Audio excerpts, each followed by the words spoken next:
ओम अज्ञानतिमिरन्दस्य ज्ञानाञ्जनशलाकया चक्षुरुन्मिलितं येन तस्मै श्रीगुरुवे नमः।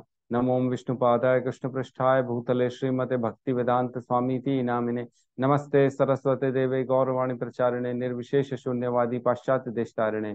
जय श्री कृष्ण चैतन्य प्रभु नित्यानंद श्री अद्वैत गदाधर श्रीवासादि गौर भक्त वृंद। हरे कृष्ण कृष्ण कृष्ण हरे हरे, हरे राम राम राम हरे हरे। हरे कृष्णा। 9.2 में हैं हम, और सेकंड श्लोक का डिस्कशन चल रहा है। कल होमवर्क दिए थे हमने, बहुत अच्छा लोगों ने रिसाइट किया। और एक और होमवर्क दिया था मैंने श्रीमद् भागवतम का। किसने किसने पढ़ा है? प्रभु जी, टाइम ना मिलने के कारण मॉर्निंग में मैं 2 श्लोक कर पाया हूँ। और उसी के नोट्स बना पाया हूँ, इससे आगे नहीं बना पाया हूँ आज। अच्छा, सोनिका माता जी ने किया है, काजल माता जी ने किया है। वाह रोहित प्रभु, जय हो। रोहित प्रभु ने कर लिया है। ठीक है। अच्छा, कल एक जो हमारी चर्चा चल रही थी, अप्रारब्ध फलम पापम कूटम बीजम फलेन मुखम क्रमणेव प्रलीयते विष्णुर्भक्ति आत्मनाम। ठीक है। ये श्लोक में हम चर्चा कर रहे थे कि जो भक्ति करता है भगवान श्री कृष्ण की, उसके सारे कर्म जो है वो नष्ट हो जाते हैं। कौन कौन से? इसमें लिखा है अप्रारब्ध फलम पापम कूटम बीजम और फलेन मुखम। तो कल थोड़ा सा हमारे से मिस्टेक हो गई थी, और हमने ये बताया था कि प्रारब्ध जो बनते हैं वो नष्ट नहीं होते हैं, लेकिन ऐसा नहीं है। प्रारब्ध भी नष्ट होते हैं। एकदम सही है, प्रारब्ध भी नष्ट होते हैं। क्योंकि फलेन मुखम जो है ना, फलेन मुखम का मतलब ही प्रारब्ध होता है। जो फल उन्मूलित हो चुके हैं, जो हम अभी भोग रहे हैं, वो होता है प्रारब्ध। है ना। चारों के चारों, पांचों के पांचों सब जो है ना, अप्रारब्ध हो, प्रारब्ध हो, कूटम हो, बीजम हो, चाहे पापम हो, सारा का सारा नष्ट होता है। लेकिन एक बहुत बड़ा डिफरेंस जो है, जो प्रारब्ध है वो कटना अत्यंत मुश्किल होता है। बहुत ही लास्ट स्टेज में, बहुत ही उन्नत स्टेज में तब जाके प्रारब्ध कटता है। इसीलिए शायद कुछ हमारे आचार्य कहते हैं कि नहीं कटता है, और कुछ आचार्य कहते हैं कि कटता है। जो नहीं कहता है, वो जो नहीं कटता है कहते हैं, उनका अर्थ ये है कि ये बहुत बहुत मुश्किल होता है इसको काटना। बहुत लास्ट स्टेज में, बहुत ज्यादा एलिवेटेड स्टेज में जब पहुंचते हैं, तब जाके वो कटता है प्रारब्ध। है ना। जो कि बहुत मुश्किल होता है। लेकिन अप्रारब्ध सबसे पहले कटेगा। अप्रारब्ध और प्रारब्ध, ये एक बार इसको कौन अच्छे से समझा सकता है?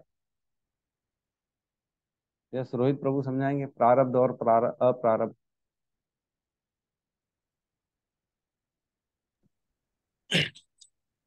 प्रारब्ध मतलब प्रभु जी उसका फल अपने को मिलता है, तुरंत मिलता है। और अप्रारब्ध बोले तो शायद स्टोर रहता है, ऐसा कुछ बताया था प्रभु जी आपने। वो प्रारब्ध, अप्रारब्ध जो है अपने आगे के जीवन में जैसे मिलते जाता है वैसे हाँ पार्ट पार्ट। एकदम सही है, बिल्कुल सही है।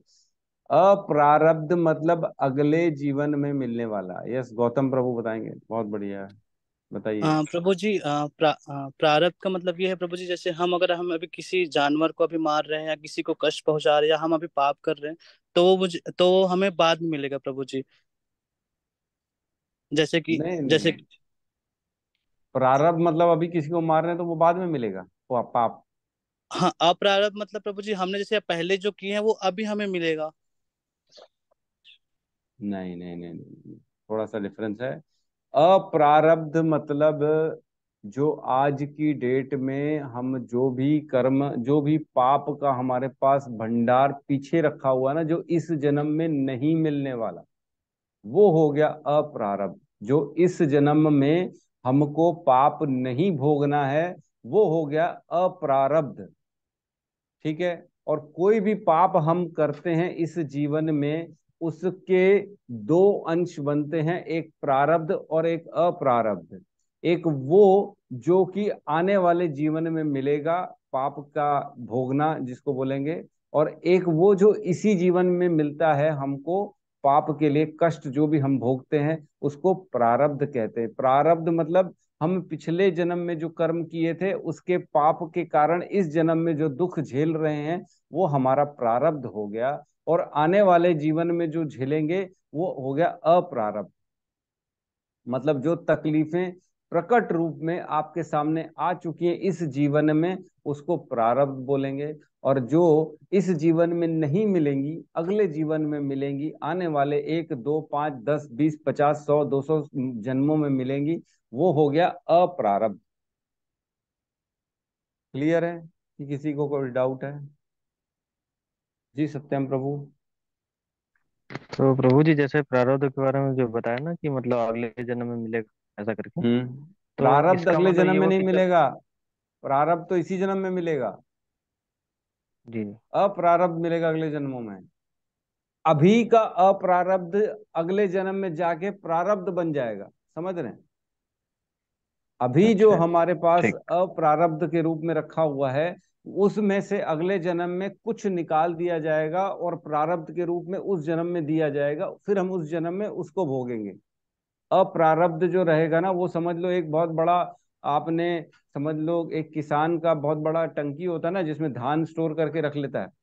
तो अब इस सीजन में खाने वाला धान निकाल लेंगे और बाकी स्टोर पड़ा रहेगा। अब इस मौसम 1 महीने 2 महीने के लिए धान निकाला उस कंटेनर में से और बना के खाने लगे, तो जो निकाला हुआ है वो इस जन्म का है, और जो कंटेनर में रखा हुआ है वो अगले जीवन में यूज करेंगे। तो लेकिन यूज तो उसी में से करेंगे ना, जब उसमें से निकलेगा फिर यूज करने के लिए तो वो प्रारब्ध बन जाएगा। अप्रारब्ध से प्रारब्ध जिस जीवन में भोगते हैं उसको प्रारब्ध निकाल, जैसे निकाल दिया गया इस जीवन में भोगने के लिए तो ये प्रारब्ध हो गया हमारा। अप्रारब्ध कम होता चला गया, कम होता चला गया, जैसे जैसे उसमें से हम भोगना चालू कर दिए, निकाल दिए, इस जीवन में दुख झेल रहे हैं तो अप्रारब्ध में से जो प्रारब्ध आया तो वो हम झेल के खत्म करेंगे इस जीवन में, तो थोड़ा सा कम हुआ ना इस जीवन में। लेकिन इस जीवन में जो हमने पाप किया उसमें से दो कैटेगरी बन गई, कुछ बन गया प्रारब्ध जो इसी जीवन में जिएंगे, इसी जीवन में भोगेंगे, और कुछ बन गया अप्रारब्ध जो वापस से उस कंटेनर में चले गया, स्टॉक में, गोडाउन में, अब अगले जीवन में फिर से उसको भोगेंगे। ठीक है? ठीक। समझ में आ गया? किसी का कोई डाउट है? हरे कृष्ण प्रभु जी। जी प्रभु जी, प्रभु जी। जी आपने कल बताया था तो मैंने भी अपने शब्दों में लिखा था, जो इस जीवन में भोगना पड़ता है उसे प्रारब्ध कहते हैं, जो इस जीवन के बाद अगले जीवन में जो भोगना पड़ेगा उसे अप्रारब्ध कहते हैं प्रभु जी। एकदम परफेक्ट है, सही है। जी अप्रारब्ध बनता कैसे है, प्रारब्ध बनता कैसे है, ये बताओ अब आप। प्रभु जी, जो अप्रारब्ध जो है जो तो अगले इस जीवन में नहीं मिलेगा, जो प्रारब्ध जो हमारे लिए निश्चित कर दिया गया है वो इसी जीवन में मिलेगा। कि हम्म। जैसे कि आपने एग्जाम्पल एक शक्कर के द्वारा बताया था, जैसे कि इस अगर शक्कर को दुख या सुख ले ले, जैसे 500 ग्राम आने वाला था अप्रारब्ध है तो हमको 250 ग्राम प्रारब्ध के रूप में मिल चुका है, वो 250 ग्राम स्टोर रहेगा। वो हमारे इस जीवन के बाद फिर वो जो नेक्स्ट योनि रहेगा उस पे हमको 250 ग्राम और मिलेगा ऐसा करके। और जो हम्म। इस जीवन जो कर्म कर रहे हैं वो फिर और नेक्स्ट जीवन के लिए ट्रांसफर हो जाएगा। जो इस जीवन में कर्म कर रहे हैं उसमें से कुछ मिलेगी शक्कर आपको इस जीवन में भी, है ना, जी ऐसा नहीं है। कुछ उसमें से जो पार्ट होता है ना जो इमीडिएटली मिलने वाला होता है वो मिल जाता है, और कुछ जो इमीडिएटली नहीं मिलने वाला होता है वो वापस जाके आपके अप्रारब्ध में जुड़ जाता है, मतलब वहां जाके बढ़ जाएगा अप्रारब्ध, और यहाँ पे भी प्रारब्ध भी बढ़ जाएगा थोड़ा सा जो हम इस जीवन में कर्म करेंगे। ठीक जी है? जी जी जी प्रभु जी, क्लियर है। क्लियर है? और किसी को कोई डाउट है? प्रभु जी जैसे क्या कहते हैं, मान लीजिए इस जीवन में जो मिल रहा है वो तो प्रारब्ध हो गया, अगले हम्म। जीवन में जो है अब वो अप्रारब्ध हो गया। तो हम्म। इसका मतलब जब हम अगले जीवन में एंट्री करेंगे तो हम्म। यही जो अप्रारब्ध था वो प्रारब्ध हो जाएगा, नहीं, है ना प्रभु जी? अप्रारब्ध हमारा बहुत बड़ा गठरी होता है, उसमें से कुछ आपको दिया जाएगा प्रारब्ध के रूप में और जीवन दिया जाएगा। अच्छा। तो अगले जीवन एक में जैसे जैसे गलती में से थोड़ा थोड़ा देते रहेंगे, वो प्रारब्ध बनता जाएगा नेक्स्ट नेक्स्ट लाइफ में। हाँ हाँ, वही है प्रारब्ध तो जो है। ठीक है। जी रोहित प्रभु कुछ कह रहे हैं। जी। प्रभु जी को लगता है कि जैसे हम पिछले जन्म में जो कर्म किए हैं वो अभी इस जन्म में जो भी अपन फल भोग रहे हैं वो प्रारब्ध हो गया, और उसको हम्म। अगले करते हुए वो तो अप्रारब्ध हो गया, है ना। लेकिन प्रारब्ध और अप्रारब्ध बनता कैसे है प्रभु जी, इसको अगर डिफाइन करें तो। हाँ, बनता कैसे है? कौन बताएगा कैसे बनता है? जैसे अभी हमने चर्चा किया है ना, फिर से एक बार अच्छे से बताता हूँ मैं। देखो अभी जैसे हम कोई भी कर्म करेंगे, तो मैंने बताया कुछ भी कर्म करोगे तो उसके दो रिजल्ट आएंगे, एक प्रारब्ध और एक अप्रारब्ध। जो प्रारब्ध है वो हमको इसी जीवन में भोगना पड़ेगा, इसी जीवन के कर्म इसी जीवन में प्रारब्ध के रूप में मिलेंगे।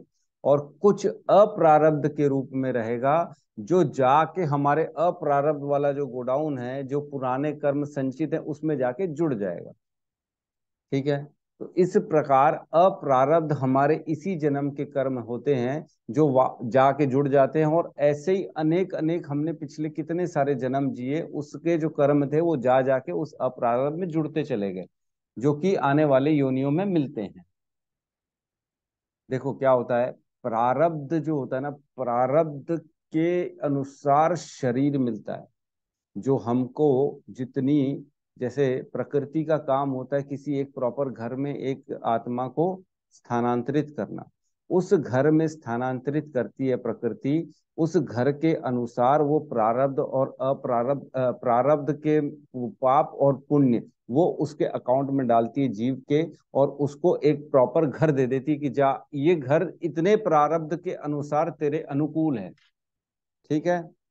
जिस भी जितना प्रारब्ध में उसका पाप और पुण्य था वो निकाला और उसको दे दिया, जा अब तू इस घर में जाके पैदा हो जा, और इस घर में इतना तेरे को सुख दुख यश अपयश जन्म मृत्यु ये फिक्स करके दे दिया गया, अब ये तेरी जीवन हो गया। तो प्रारब्ध के अनुसार शरीर मिलता है, और जिस दिन हमारा प्रारब्ध समाप्त हो जाता है उस दिन शरीर भी छूट जाता है। ये समझ पा रहे हैं? इसमें कुछ डाउट आ रहा है? जिस दिन हमारे प्रारब्ध खत्म हो गए उस दिन हमारा शरीर छूट जाएगा। जितना कोटा डिसाइड करके हमारे को प्रकृति ने दिया था, प्रारब्ध अप्रारब्ध में से निकाल के प्रारब्ध दिया, पाप और पुण्य था उसमें पूरा का पूरा, वो लेके हम पैदा हुए। हमारे को उसके अकॉर्डिंग घर मिला, उसके अकॉर्डिंग शरीर मिला। उस शरीर में हमने उसको पूरा भोगा, जो पुराना था वो भोगा। और इस शरीर में रहते रहते कुछ नई कमाई भी की हमने, नए पुण्य और पापों का भी उदय किया अपने कर्मों के। मनसा वाचा कर्मणा, किसी को गाली बक के, किसी को मार के, किसी कुत्ते को मारा, किसी बार चींटी को मारा, मच्छरों को बैट से, ऐसे हजारों लाखों मच्छर को बैटों से मार दिया हमने, पटाखे फोड़ फोड़ के। तो ये क्या बना? ये तो सब अप्रारब्ध हो गया। और ये जितने मच्छर मारे ये सारे के सारे हमारे अप्रारब्ध में जुड़ गए। ठीक है। क्योंकि अब उसका प्रारब्ध में भी हो सकता है उसका कुछ पार्ट आपको मिल जाए। किसी को चाटा मारा तो प्रारब्ध में रूप में उसने भी हमको चाटा मार दिया, तो ये प्रारब्ध हो गया। इसी जीवन का इसी जीवन में कमाई मिल गई, एक चाटा मारा और उसने भी घुमा के एक चाटा मारा, तो बैट 0/0 कर्म मारा, और फिर वापस घूम के तुरंत मिल गया, हमारे को मार दिया। चोरी की, पुलिस ने डंडा मारा, ये हो गया इसी जीवन का पाप, प्रारब्ध के रूप में इसी जीवन में मिल गया हमारे को। लेकिन कुछ हो गया, मुर्गे काटे, लाखों लाखों मुर्गे काट के खा गए, ये हो गया अप्रारब्ध, ये चला गया हमारे अप्रारब्ध में जुड़ गया। लेकिन था तो इसी जीवन का कर्म, अब ये मिलेगा आने वाले जीवनों में। तो इस प्रकार प्रारब्ध अप्रारब्ध चलता रहता है। और पाप और पुण्य जो हम इस जीवन के कर्म करते हैं वो हमारे उस अप्रारब्ध में जुड़ जाते हैं पाप और पुण्य के रूप में। ठीक है। किसी को कोई डाउट है कि क्लियर है? प्रभु जी क्लियर है। प्रभु जी मैं ये पूछ रहा था, जैसे हम पाप करते जा रहे हैं तो वो तो अपराध में जुड़ते जाएगा, तो जैसे हम नरक भोग के आएंगे या 84 लाख योनि में भटकेंगे तो वो नहीं कटेगा क्या? नहीं और कटेगा। अब कटेगा। नरक जाने के बाद भी नहीं कटेगा वो? नहीं कटेगा। अच्छा, तो नरक जाने का क्या मतलब है वो? यही तो सोचो, नरक क्या होता है देखो। जो मनुष्य जीवन है वो है कर्म योनि। ठीक है, ये कर्म की योनि है, इसी जीवन में हमको कर्म करने पड़ते हैं। बाकी सारी योनियां जो होती है ना वो भोग योनियां होती हैं, जिसमें इस जीवन के जो हमने कर्म किए उसको, उसके बिहाफ में हमको भोगना पड़ता है, तकलीफें भोगनी पड़ती है। तो वो सिर्फ ट्रेलर होता है, और फिर दोबारा आके पिक्चर में बैठना पड़ता है फिर से। उसके अनुकूल जो हमारे पिछले कर्म बने हमने पिछले जीवनों में, उसके अनुसार हमको दोबारा जीवन मिलता है, वही आधार बनता है हमारे जीवन का। अगर गंदे कर्म करेंगे तो गंदा जीवन मिलेगा, बचपन से परेशानी रहेगी, बचपन से तकलीफ रहेगी, कोई अपंग होगा, कोई किसी को बीमारी होगी, अंधा होगा। इसका कारण ये है कि आपने जो गलत काम किए थे उसके आधार पे अब आपको जीवन गंदा मिला। अब आपको इस जीवन में फिर से मौका मिलेगा सुधारने का। अगर आपने सुधार लिया, कुछ पुण्य किए, भगवान की भक्ति की, तब तो आपके अप्रारब्ध कटेंगे, नहीं तो नहीं कटेंगे। प्रारब्ध अप्रारब्ध इसको काटने का सिर्फ और सिर्फ एक ही जरिया है, वो है भगवान की भक्ति, भगवान का नाम का जप, जो कि सारे सारे सर्व पाप जो है ना, क्या कहते हैं, कले दोष निधे राजन, एको ही अस्ति ही एको महान गुण, कीर्तनादेव कृष्णस्य मुक्त संग परम व्रजेत। श्रीमद् भागवतम। श्रीमद् भागवतम में परीक्षित महाराज को कहते हैं सुखदेव गोस्वामी कि इस कलयुग में लाखों लाखों दोष हैं, कले दोष निधे राजन, अस्ति ही एको महान गुण, लेकिन एक महान भी गुण है इस कलयुग में। वो कौन है? कृष्ण। कीर्तना कीर्तना देव कृष्णस्य, नहीं, कीर्तनस्य कृष्ण, कृष्ण क्या है, कीर्तना देव कृष्णस्य और मुक्त संग परम व्रजेत। कृष्ण का कीर्तन करने से आपको मुक्त संग परम व्रजेत, ये सारी चीजों से मुक्ति दिलाने वाला होता है। ठीक है, श्रीमद् भागवतम की दोष है, सारे के सारे दोष हैं कलयुग में, लेकिन एक महान गुण है, सिर्फ भगवान के नाम से सारे कल्मश सारे दुख दूर हो सकते हैं। ठीक है, सिर्फ एक हरे ही है। कृष्ण प्रभु जी। जी माता जी, हरे कृष्णा। प्रभु जी, तो जो हमारे अप्रारब्ध बनेंगे वो भी इसी योनि में कट सकते हैं? नहीं, अच्छा। तो मुझे अप्रारब्ध के लिए तो आप वो, अच्छा मतलब कट सकते तो भगवान के नाम से तो कट ही सकते हैं ना, सबसे पहले तो अप्रारब्ध कटते हैं ना। प्रभु जी अभी अच्छा। आपने बताया अगले जन्म में स्टोरेज हो जाता है बोल रहे हैं, तो फिर हमको मान लीजिए भगवत धाम प्राप्ति हो गया जैसे भी है, तो वो तो भगवान के नाम से होगा, तो अगले जन्म वाला भी, जो अगले जन्म में जाने वाला था वो भी भक्ति से कट जाएगा ना, कीर्तन से। कट जाएगा, कट जाएगा। सबसे पहले अप्रारब्ध ही तो कटता है, जितना जितना हम कीर्तन कर रहे हैं, नाम जप कर रहे हैं, हमारे अप्रारब्ध कटते जा रहे, कटते जा रहे, कटते जा रहे हैं। धीरे धीरे धीरे धीरे गोडाउन खाली हो रहा है भगवान के नाम जप से। जितने हजारों लाखों करोड़ों हमने जन्मों में पाप करके इकट्ठे किए हुए हैं, अपने पाप कर्म को संचित करके रखे हुए हैं अप्रारब्ध के रूप में, वो नाम के रूप में कट रहे हैं। डेली 16 माला कर रहे हैं ना, तो उसमें से 5%, 1%, 2% डेली कटते जा रहा है। नहीं तो उसको भोगना पड़ेगा फिर शरीर में।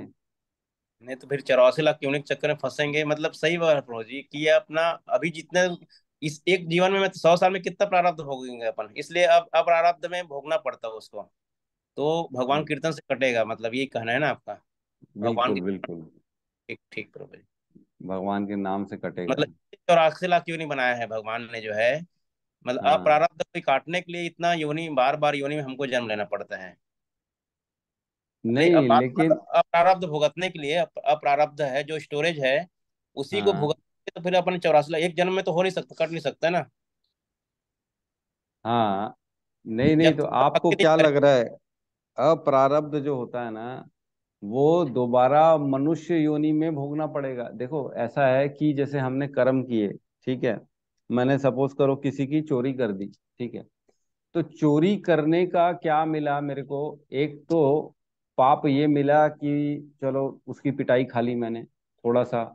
लेकिन जैसे सपोज करो किसी के गहने चोरी कर लिए थे, तो गहने तो मैंने मैंने यूज कर लिए, खा पी लिए, मजे कर लिए, लेकिन पकड़ में आ गया 1 महीने बाद उनके, तो उन्होंने मेरी पिटाई कर दी। तो जो गहने चोरी करने का पाप था उसमें से एक प्रारब्ध बना और एक अप्रारब्ध बना। प्रारब्ध ये बना कि तेरे को पिटाई पड़ेगी, तो पिटाई मैंने खा ली। अब उसी चोरी करने का अप्रारब्ध भी बना, जो कि मेरे अकाउंट में चला गया। अब क्या हुआ, जब मृत्यु हुई उसके बाद उस चोरी, खाली अपन एक ही कर्म की बात करें, चोरी की बात करें, बाकी तो बहुत अनेक जन्म अनेक कर्म करता है आदमी, लेकिन एक कर्म की स्पेसिफिकली बात कर रहे हैं। तो सपोज करो मैंने चोरी की थी ज्वेलरी, तो मृत्यु के बाद उसके एवज में मेरे को नरक लोक में भी जाना पड़ेगा। वहां सपोज करो मेरे पकोड़े तल दिए, वहां मेरे को सुइयां चुभो दिए, जो भी मेरे को पनिशमेंट मिली वो मैंने भोग ली। उसके बाद मेरे को तुरंत जो है ना मनुष्य योनि नहीं मिलेगी, क्योंकि मैंने कर्म अच्छे नहीं किए थे। उसके बाद मेरे को मिलेगी 2-4 योनियां, 10-20 योनियां, कुत्ते की, बिल्ली की, मेंढक की, इसकी उसकी योनियां मिली। उसके बाद जब दोबारा मेरे को मनुष्य योनि प्राप्त हुई, तो वो मेरा कटा नहीं है, चोरी मेरी कटी नहीं है। वो चोरी पड़ी हुई थी अप्रारब्ध के रूप में, और इस जीवन में, नेक्स्ट जीवन में प्रारब्ध के रूप में मिलेगी। अब जब जीवन मिलेगा तो किसी ऐसे परिवार में मिलेगा जहां दुख होगा, तकलीफें होंगी, वहां मैं पैदा होऊंगा। वहां कुछ ना कुछ प्रॉब्लम रहेगी, दरिद्रता रहेगी या कोई बीमारी रहेगी, और वो प्रारब्ध के रूप में एज इट इज पड़ा हुआ है मेरे पास। अब जैसे जैसे बड़ा होऊंगा तो वो प्रारब्ध जो है ना वो दुख देना चालू करेगा मेरे। तो तो वो दुख। उत्पत्ति कैसे मिली प्रभु जी? फिर जैसे मान ली जाए डायरेक्ट अपन हम्म। उसमें उसमें भुगत रहे हैं, समझिए, प्रारब्ध का हम्म। जो स्टोरेज है उसको अब बाद में तो अप्रारब्ध बन के हमको मनुष्य योनि में भुगतना पड़ता है। तो कुत्ते बिल्ली की योनि कैसे मिल रही है मतलब इसमें? तो मिलती है ना, आपने गलत काम किया इसलिए आप जाओ, आप मनुष्य बनने लायक नहीं हो, आप इतनी योनियां घूमो पहले। अच्छा। आपने सपोज करो मुर्गा काट के खाया, ठीक है, आपने इस जीवन में 50 मुर्गे काट के खाए, ठीक है, एक तो आपने पाप किया कि किसी जीव की हत्या कर दी, ठीक है, उसको, उसकी भगवत धाम की प्राप्ति में आपने बाधा डाल दी, उसको मार डाला, उसके जीवन को, आपका अधिकार नहीं था, आपने अपने अधिकार से बाहर जाके काम किया, ठीक है। आपको एक तो इसका पाप भोगना पड़ेगा, नरक लोक में जाना पड़ेगा, आपको अनेक अनेक यातनाएं सहनी पड़ेगी। फिर ऐसा थोड़ी है कि आपने यातनाएं सह ली तो आपका खत्म हो गया। आपको फिर, आपको भी मुर्गा बनना पड़ेगा। आपको मुर्गा, आपने सपोज करो 1,000 मुर्गे काटे, तो 1,000 बार आपको मुर्गा बनना पड़ेगा और आपको कटना पड़ेगा, ठीक है। आप जब ये बन के आ गए, फिर दोबारा मनुष्य योनि मिली, तो इसका मतलब ये थोड़ी है कि वो कट गया। उसके अनुसार आपको योनि मिलेगी। आपको मनुष्य योनि भी जो मिली, उसका आधार यही होगा कि आपने क्या क्या कर्म किए थे, उसके अनुसार आपको ऐसा परिवार, ऐसा शरीर दिया जाएगा कि आपको वो तकलीफें झेलें, आप वो दुख सहोगे। कटा नहीं है, वो तो खाली भोग योनियां है। प्रभु जी तो भोग योनि भी करो, कर्म योनि भी, तो दो मतलब आप नरक भी भोगेंगे, उसके बाद फिर हाँ। 84 के चक्कर भी लगाएंगे, फिर मनुष्य जन्म भी करेंगे, तो भयंकर बड़े त्रास। हाँ। प्रभु जी 16 माला तो बहुत कम लग रहा है ये सब सुन के। तभी तो इतने हमारे आचार्य, इतने जो हमारे गुरु लोग हैं, क्यों बोलते हैं अरे छोड़ो सब, सिर्फ भक्ति करो। इतना क्यों करते हैं, ब्रह्मचारी क्यों बनते हैं, सब छोड़ देते हैं, सिर्फ भगवान का नाम जप करो, जप करो, जप करो, तब तो जाके कटेगा, नहीं तो फिर नहीं कटेगा। हरे कृष्ण प्रभु जी, दंडवत प्रणाम हरे कृष्णा माता जी। जी। जैसे कि हम, आप बोल रहे मुर्गा बना तो मुर्गा बन के कट चुके, सब सब तरह से भूख चुके। मुर्गा बने तो हम कटे तो उस समय में तो हमने मुर्गे के उसमें या कुछ पाप नहीं किया, कुत्ते के उसमें पाप नहीं किया, तो भी हमारा कुछ नहीं होने वाला है ना। देखो क्या होता है माता जी, इसमें फर्क है एक्चुअल में। देखो जो चेतना होती है ना, सबसे हाई लेवल की चेतना होती है मनुष्यों में, ठीक है, वो समझ पाते हैं क्या सही है क्या गलत है, क्या धर्म है क्या अधर्म है, क्या करना चाहिए क्या नहीं करना चाहिए। आप जब मनुष्य की योनि में आओगे तब आपको समझ में आना चाहिए और आपको पता रहना चाहिए कि क्या गलत है क्या सही है। इसलिए आपको ऐसे बचपन से जो पुराने प्रारब्ध के आधार पे ऐसा जीवन दिया जाता है कि ये जियो। आज हमारे से ऊपर भी बहुत लोग हैं, हमसे नीचे भी बहुत लोग हैं।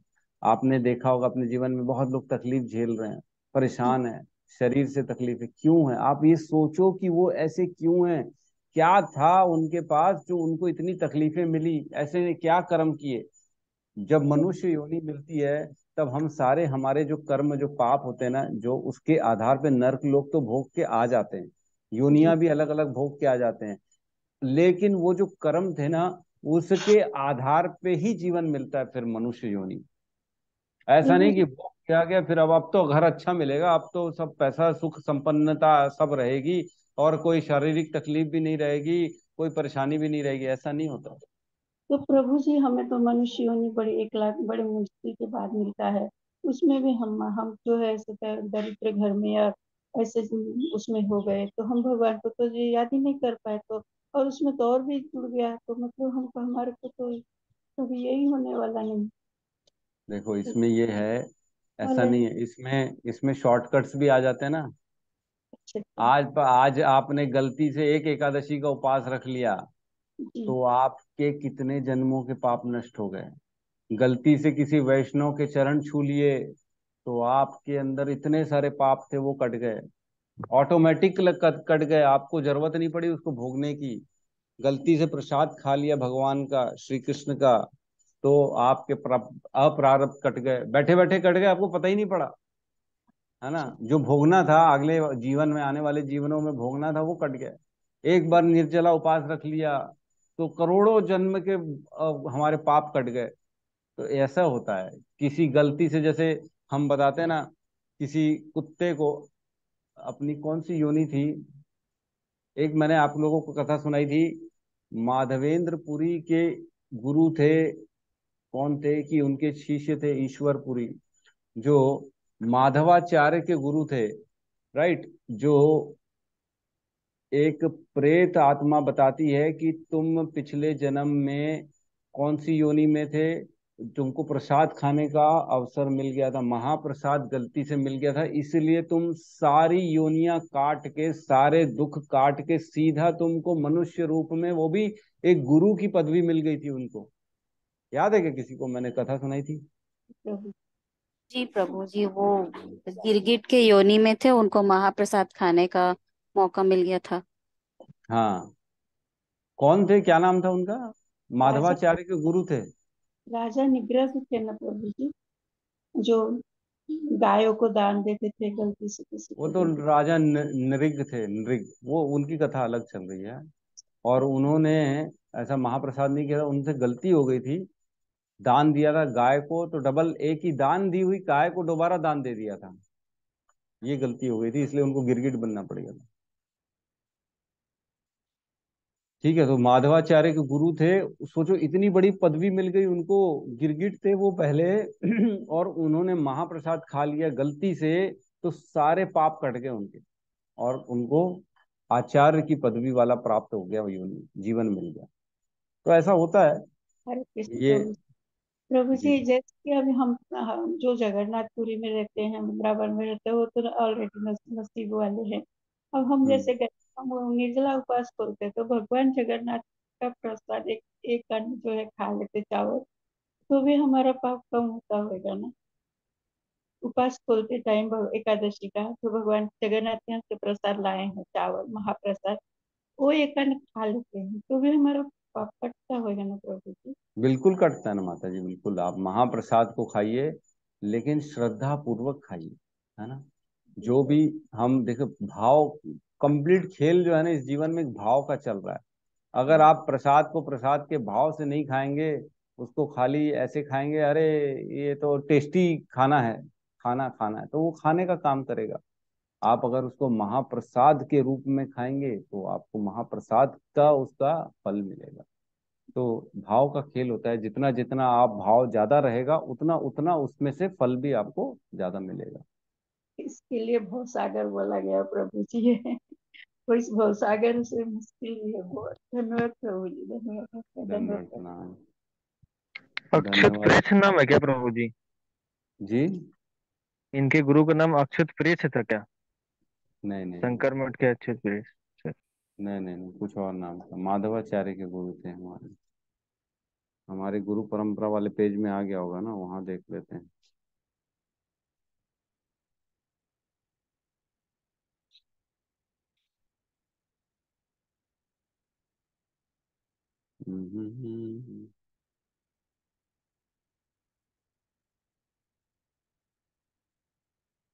ध्यान नहीं आ रहा मेरे को।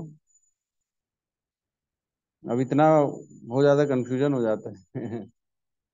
ठीक है, मैं देख के याद करके आपको बता दूंगा कौन थे। ठीक है। धन्यवाद सोनिका माता जी, बहुत बहुत आपका। आप समझ रहे हैं, यही बड़ी बात है हमारे लिए। हमेशा सब आते हैं, सुनते हैं, इससे बढ़ के और क्या हो सकता है। तो आज तो हमने प्रवेश ही नहीं कर पाए हमारे क्लास में। ठीक है, और किसी का कोई डाउट है तो और ले लेते हैं। हरे कृष्ण प्रभु जी। प्रभु जी जी, प्रभु जैसे जी। चर्चा चल रही है तो एक चीज और पूछना था, जैसे कि प्रारब्ध है तो प्रभु जी, जैसे कुछ चीजें तो हमको यहीं पर दंड मिल जाता है, जैसे कोई चोर चोरी करेगा या कोई किसी का मर्डर करेगा तो यहाँ संविधान है, तो उसको यहाँ भी तो यातनाएं या झेलना पड़ता है। तो व्यक्ति यहाँ भी झेलता है, फिर उस चीज को नरक में भी फिर उस चीज को सहता है, ऐसा है देखो क्या? ये बहुत अच्छा प्रश्न किया इन्होंने, बहुत अच्छा क्वेश्चन। मतलब इन डेप्थ क्वेश्चन पूछा कि सपोज करो किसी ने चोरी की और उसको जज ने पनिशमेंट दे दी कि इसको जो है ना 5 साल की कैद बामुशक्कत इसको दिया जाता है, और वो 5 साल कैद भोग के आ जाता है यहाँ पे, तो क्या फिर से उसको चोरी की सजा मिलेगी? तो इसका आंसर है नहीं, फिर से नहीं मिलेगी। अगर इस योनि में, इसी जीवन में उसको राजा के द्वारा या जो भी वहां का राज्य जो भी सही गलत का फैसला करता है उस विधान के अनुसार उसको इस जीवन में उस कर्म का अगर कष्ट प्रायश्चित हो जाता है तो उसका वो कर्म कट जाता है। इसलिए पहले के जो समय था, राजा को भगवान की तरह प्रजा पूजती थी, और राजा अगर किसी को दंड देता था कोई भी कार्य से, तो मान के चलो राजा उसका भविष्य सुधार रहा है। किसी ने किसी को मार डाला, ठीक है, तो राजा ने उसको दंड दिया, उसका हाथ काट दिया जाए। मर्डर की सजा हाथ काटने से, सिर्फ एक छोटा सा हाथ काट दिया जाए क्योंकि इसने किसी का मर्डर किया।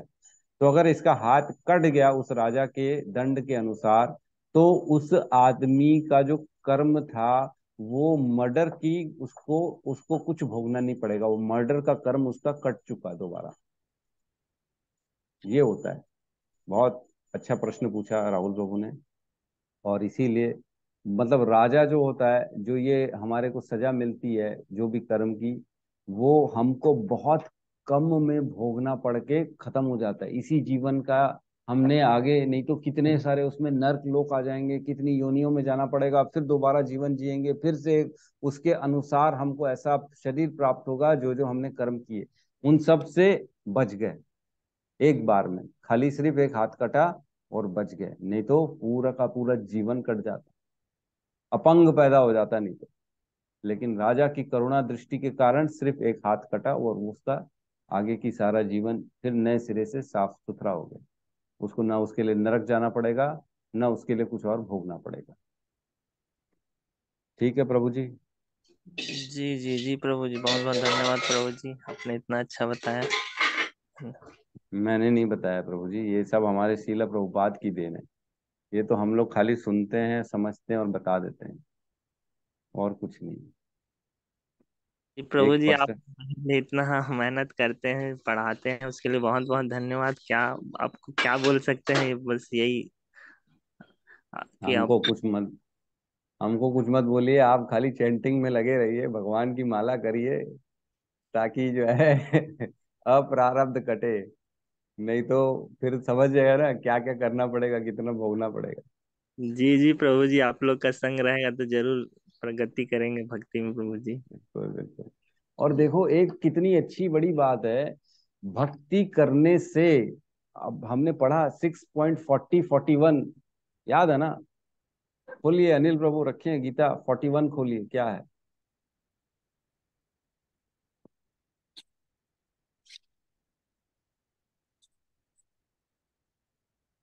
सिर्फ गीता पढ़ने से, पेज नंबर 258, खोलिए प्रभु जी, नहीं है क्या सामने? गीता सामने नहीं प्रभु जी, वो अभी गाँव अच्छा आया था ना। चलो, कोई बात नहीं। रोहित प्रभु आप पढ़िए 6.41।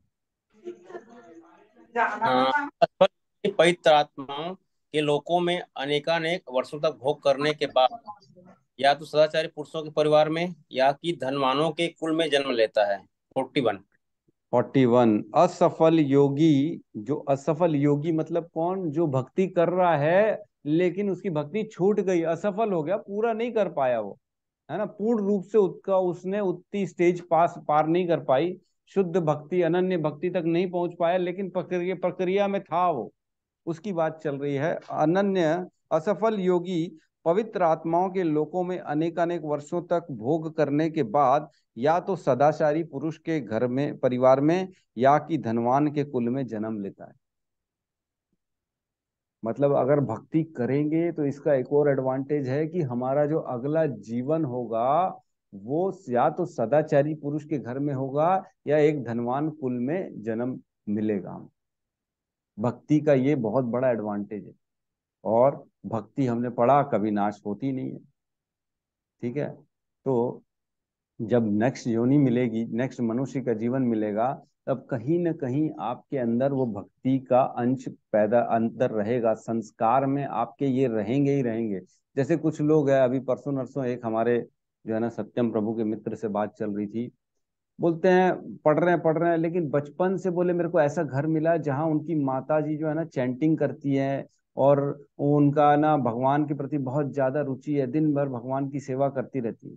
बचपन से बोले ऐसा मेरे को माहौल मिला। क्यों मिला ऐसा माहौल? क्योंकि आप इस श्लोक में बिल्कुल परफेक्ट बैठते हो। आपको ऐसा कुल मिला जिसमें बचपन से आपको ये संस्कार मिले भक्ति क्या होती है।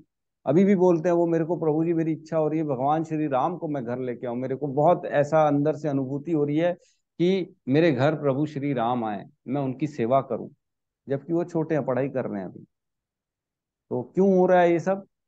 क्योंकि उनकी भक्ति असफल योगी, पूर्ण पिछले जन्म में उसने भक्ति की लेकिन आधी अधूरी छूट गई, इसलिए ऐसा परिवार मिला जहां बचपन से भक्ति का माहौल मिला, बचपन से एकादशी करने को मिली, बचपन से न चाहते हुए भी एकादशी रखनी रखनी पड़ी क्योंकि परिवार ऐसा मिल गया। न चाहते हुए भी मैंने कभी ऐसा चाहा नहीं कि नॉनवेज खाऊं, तो माहौल ही ऐसा नहीं था कि नॉनवेज खाएं, वो कभी खाया नहीं उन्होंने नॉनवेज। क्यों? क्योंकि वो असफल योगी थे।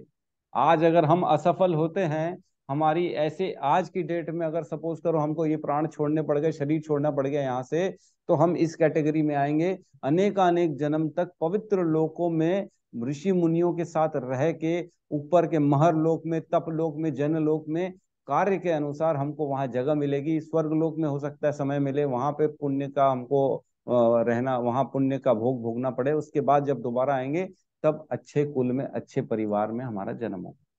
ये एडवांटेज है भक्ति का, ठीक है? हमने पढ़ा है ये 6.40 40 41 42 43, ये स्टेजेस के अनुसार जैसे जैसे भक्ति की स्टेज बढ़ती है वैसे वैसे अगला जन्म उतना उतना उन्नत मिलता है हमको। जैसे 6.42 में हमने देखा था कि शीला प्रभुपाद अपना एग्जाम्पल और अपने गुरु शीला भक्ति सिद्धांत सरस्वती ठाकुर का एग्जाम्पल दिया कि हम लोग इस कैटेगरी में आते हैं कि यदि अथवा दीर्घ काल तक योग करने के बाद असफल रहे, तो दीर्घ काल तक योग करके असफल रहे तो ऐसे योगियों के कुल में जन्म लेता है जो अति बुद्धिमान हैं। निश्चित ही इस संसार में ऐसा जन्म दुर्लभ है। जो बहुत ज्यादा भक्ति कर लिया हो ना, बहुत ज्यादा, लेकिन थोड़ा सा छूट गया उसका, तो उसको ऐसे जन्म घर में जन्म मिलेगा। और जिसने थोड़ी सी भक्ति की उसको 6.41 के अनुसार अच्छे परिवार में जहाँ पैसा रहे या ऐसा परिवार जो भक्ति कर रहा हो वहां पे जन्म मिलता है। तो शीला प्रभुपाद कहते थे जो भी भक्तों के घर में बच्चे जन्म ले रहे हैं ना, जो भी इस्कॉन के डिवोटी के घर में बच्चे जन्म ले रहे हैं उनको कभी भी कम नहीं आंकना चाहिए। वो बहुत महान थे, उन्होंने भक्ति करके आधे में उनकी भक्ति छूट गई, इसलिए आप लोगों के घर में जन्म मिल पाया, क्योंकि आप भक्त हो और बचपन से उनको भक्ति सिखाओ। ऐसा है। जी सत्यम प्रभु कहिए। प्रभु जी जैसे भी लास्ट में बोला आपने कि जैसे थोड़ा सा जो रह जाता है फिर असफल योगी हो जाते हैं इस कारण से, हम्म। तो क्या मतलब ये हमें पता कैसे लगता है कि थोड़ा सा रह गया या ज्यादा रह गया? क्या हमारे कर्म अगर पूरे कट जाएंगे तो हमारा कंप्लीट हो जाता है? अगर कर्म कुछ रह जाते हैं तभी वो थोड़ा सा रह जाता है जो कि भक्ति से कट जाता है, ऐसा कुछ प्रभु जी मतलब? आपको देखो, आप अपने बारे में सोचना, आप एनालाइज करना चाह रहे हो कि मैं कौन सी स्टेज में हूँ, कैसे पता पड़े कि मैं सफल हो चुका हूँ, कि थोड़ा सा बचा है कि ज्यादा बचा है, आप ये पूछना चाह रहे हो ना। हाँ हाँ हाँ प्रभु जी। देखिए ऐसा है कि आदमी को अपनी भक्ति जो है ना उसको समझने के लिए ये देखना जरूरी है कि क्या मेरा दूसरों के प्रति दोष खत्म हो चुका है, मेरी दृष्टि जो दोष दृष्टि है वो अभी भी है कि नहीं है, क्या मैं समभाव हूं। एक आता है ना, विद्या विनय संपन्ने कवि ब्राह्मण हस्तिनी शुनि च शपाके च समदर्शिलो पंडितः। कौन सा श्लोक है?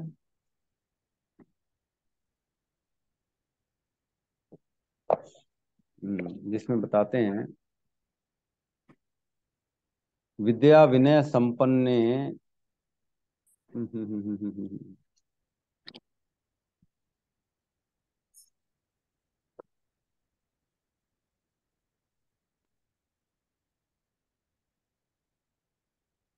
पाँच अट्ठारह प्रभु जी। 5:18। जी प्रभु। खोलिए 5:18।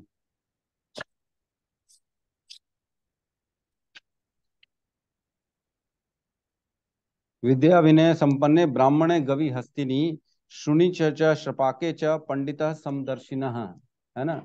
आपको ऐसी परिस्थिति आ चुकी है आपके जीवन में क्या, कि आप किसी भी ब्राह्मण को और गाय को, हाथी को, कुत्ते को और चंडाल को समान देखते हो? क्या आपकी दो, आप अपनी दृष्टि देखो ना, क्या मैं अपनों में और दुश्मनों में सेम भाव रखता हूँ, सेम दोनों के प्रति अपना व्यवहार रखता हूँ? तो आप पहुंच चुके हो ऊपर की कैटेगरी में। नहीं तो अभी भी जिसमें अपना ये मेरा वो पराया है, तो मतलब वो अभी भी नीचे है। आप गाय को ब्राह्मण को क्या सेम देख सकते हो?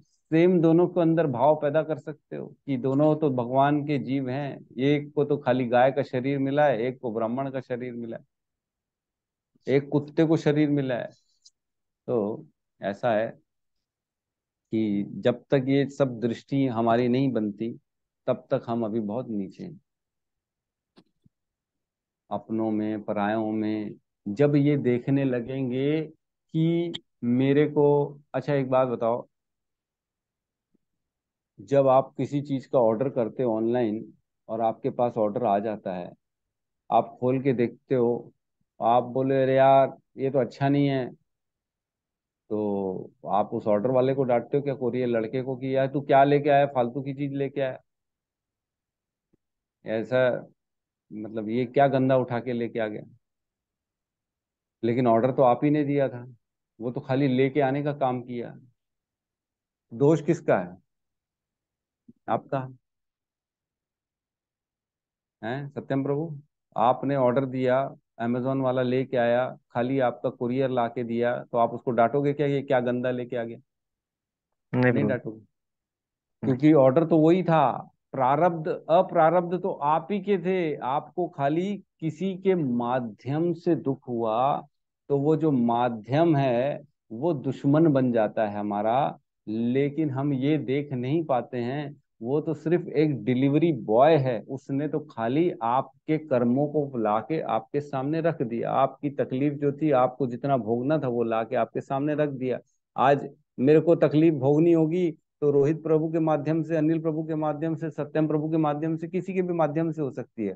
लेकिन जिसके माध्यम से तकलीफ मिलेगी, हमारी नजर में वो हमारा दुश्मन बन जाता है। इसने ऐसा मेरे साथ किया ना, छोड़ूंगा नहीं इसको, बताऊंगा है, मेरे साथ ऐसा किया।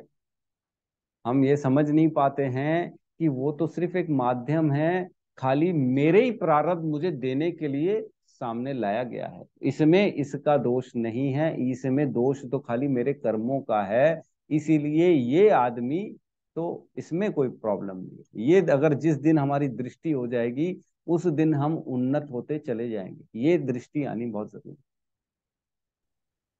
ठीक है, समझ में आ रहा है?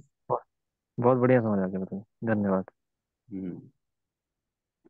आज गौतम प्रभु जी का बर्थडे, अरे वाह, हरी बोल गौतम प्रभु जी। कहाँ हो आप, दर्शन तो दे दो। ठीक है प्रभु जी। हैं, कहाँ मंदिर चले गए क्या आज? जी प्रभु जी, मंदिर में ही हूँ। अच्छा, जी। तो गौतम प्रभु जी का आज जन्मदिन है। इस सु अवसर पे बहुत बहुत ढेरों ढेरों बधाइयां गौतम प्रभु जी को, जो कि मतलब इतने ज्यादा कंसिस्टेंटली वो भक्ति में आगे निकल रहे हैं, धीरे धीरे धीरे धीरे। उनमें मैंने कभी भी कोई चेंज नहीं देखा, कभी ऊपर कभी नीचे नहीं देखा। परिस्थितियां कितनी भी खराब क्यों ना हो, लेकिन कभी भी ये ना अपनी चैंटिंग छोड़ते हैं, न अपनी सेवाएं छोड़ते हैं। प्रभु जी को बहुत बहुत जन्मदिन की शुभकामनाएं। भगवान कृष्ण से विनती है, गौरांग से विनती है हमारी, कि उनको अपने चरणों का प्रेम, शुद्ध प्रेम दे दें और अपनी भक्ति में आगे उन्नत करते चले जाएं। तो सबका सब आप अपनी अपनी तरफ से प्रभु जी को जन्मदिन की शुभकामनाएं दे सकते हैं। हरे कृष्ण भावना, मेरे जन्मदिन की बहुत बहुत हार्दिक शुभकामनाएं गौतम प्रभु जी। कृपया इसी तरह मेरे को उन्नति करते रहिए अपनी सेवा। हरे कृष्ण गौतम प्रभु जी, हैप्पी बर्थडे। गौतम प्रभु जी को कृष्ण भावना भावी जन्मदिन की बहुत सारी बधाई। प्रभु जी सबको ही गौतम प्रभु जी के लिए एक बार हरे कृष्ण महामंत्र। यस, मैं भी बोल रहा था। हरे हरे कृष्णा, कृष्णा, हरे हरे हरे कृष्णा, कृष्णा, हरे कृष्णा, कृष्णा, कृष्णा कृष्णा कृष्णा कृष्णा, हरे कृष्णा हरे, हरे कृष्णा हरे, हरे हरे राम हरे, हरे हरे राम, राम हरे राम राम, राम राम हरे राम हरे। राम हरे हरे हरे। हरे। हरे कृष्णा प्रभु जी। गौतम प्रभु, प्रभु जी आज तो बलराम जयंती भी है ना, बहुत लकली हो आप तो, एकदम से जो है आप तो डबल सेलिब्रेट हो जाएगा हमारे भेष में आज तो। हरी हरि बोल। बोल, हरि बोल। हरि बोल, हरि बोल।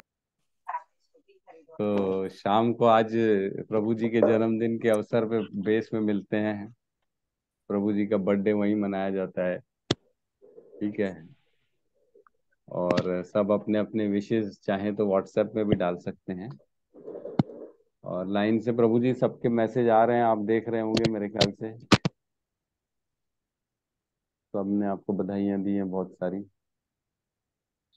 सोनिका माता जी हैं, कोनिका माता जी हैं, कुमुन माता जी हैं, किशोर प्रभु जी हैं, काजल माता जी, अनीता साहू माता जी, जूही माता जी, राहुल प्रभु, विनीता माता जी और शिवानी साहू माता जी। ठीक है। हरे कृष्णा गौतम प्रभु जी, कृष्ण भावना भावित जन्मदिन की बहुत बहुत शुभकामनाएं, और हम लोग का ऐसे मार्गदर्शन करते रहिएगा। है ना। प्रभु जी बहुत सब। सेवा देते हैं। हमारे वीडियो हाँ वीडियो जो है छोटे जी। छोटे, चाहे बेस की वीडियो सब एडिट करना, फोटोग्राफी करना, ये सब इन्हीं का काम है, और जिसके इसी कारण के कारण प्रचार हम हो। लोग सब जुड़े हुए हैं इसमें, अच्छा लगता हाँ, है। प्रचार हो रहा है इसी के कारण। प्रभु जी बहुत अहम भूमिका निभा रहे हैं इसमें, बहुत अहम अहम भूमिका। ठीक है, तो क्लास को हम आज की क्लोज करते हैं, और सब मिलके हरे कृष्ण महामंत्र का जाप करके अनम्यूट कर लीजिए सब। हरे कृष्णा, हरे हरे कृष्णा कृष्णा, कृष्णा, हरे हरे कृष्णा कृष्णा, कृष्णा कृष्णा कृष्णा हरे हरे कृष्णा, कृष्णा, हरे, हरे हरे हरे, हरे, हरे हरे राम, राम, हरे हरे राम, राम, हरे राम राम, राम, राम हरे राम, हरे। हरे हरे। सभी भक्त वृंद की की जय। जगत गुरु शील प्रभुपाद की जय। की जय जय। निताय गौर प्रेमानंदे। हरि हरि बोल। हरि हरि बोल।